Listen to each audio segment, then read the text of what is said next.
but that's not how you run a successful business. That is the way you have the right attitude to attract people. What you're referring to, though, is really taking the extra step, as you said, to pre-qualify people. What that means is to really give people the knowledge of what options they have to take advantage of the services you offer. And I think that's a step most chiropractors tend to skip. And the reason they tend to skip it is because it takes a little bit of time, takes a little bit of confrontation at some level. But the benefit of that is it eliminates the guessing, because if you don't let people know up front, they're going to walk in with their expectations, which is pretty much, can you make me feel better for the lowest cost possible, take my insurance, and get me out of here as quickly as you can. Right.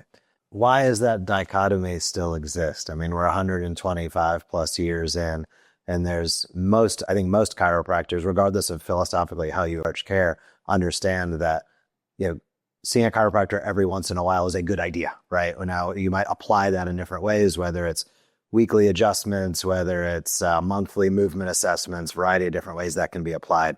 But why is that continue to be such a challenge, I think, for our profession, in your opinion, of that differing messaging and really being able to not necessarily set the expectations before somebody comes in, but you're trying to do it in the art of the care, right? Which becomes a lot more of a, hey, let me think about that, or I have a different question. And ultimately, I think it undermines some trust because of that, even if it's subconscious, that little bit of that bait and switch. I thought I was coming for this. Now I'm learning something new. And I'm thinking the interesting part is, specifically with a lot of chiropractic patients, some understand that that's an evolution of thought, meaning, oh, wow, now I'm exposed to something else. Great, this person's going to lead me down the path. But if we're just frank about it, we see this with inactive numbers in chiropractic. Clearly, a majority of patients don't think that. And they're clearly having some sort of trust issue where they're like, well, I'll discontinue on my own terms. What's up with that? Why do you think that's such a challenge and continues to be a challenge? Well, I've got a long, extended answer that I'll make as brief as possible. And I think it's a cultural issue with our profession. And one of the metaphors that I make is, if the entire profession of chiropractic would take notes from what the legal profession does, it would probably do us some good. And specifically what I mean by that is, most attorneys don't necessarily refer to them just as attorney. Hi, I'm an attorney. What do you do? Legal things. I help people with their contracts, and I help people negotiate, and I help people get settlements. That's what they do. But the legal profession has learned that they specialize. They talk about what they do for specific types of people. So instead of just going, I work in the legal system and I do things that have to do with the law, which is true, okay? And it sounds a lot like what chiropractors do. What do? We work with the spine. We address subluxations. We affect people's musculoskeletal outcomes, make them feel better, etc. What attorneys have done, as an example, is they'll say things like, I specialize, I'm a divorce attorney, I'm a tax attorney, I'm a state attorney, I'm a criminal attorney, I'm a prosecutor. There is a type of law they practice. And what that does culturally is automatically pre-qualify the people that come to you. Somebody looking for tax advice, legal tax advice, wouldn't go to a divorce attorney. Somebody who's trying to build an estate to be able to pass their money on to other people wouldn't go to a criminal attorney. There's a cultural explanation that self-selects people that come in. Our profession has not evolved to that point yet. How do I know that?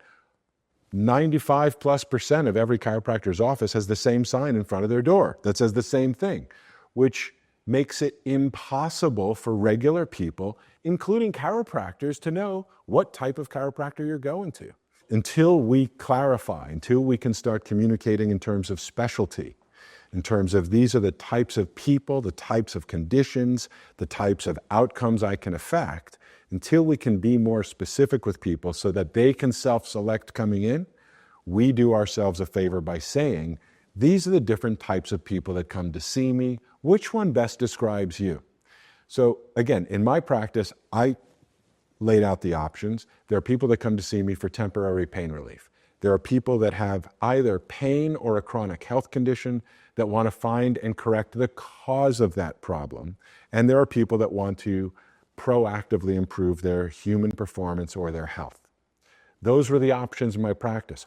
All I offered was adjustments, but people could self-select, oh, I'm the second one, I'm the third one, I'm the first one.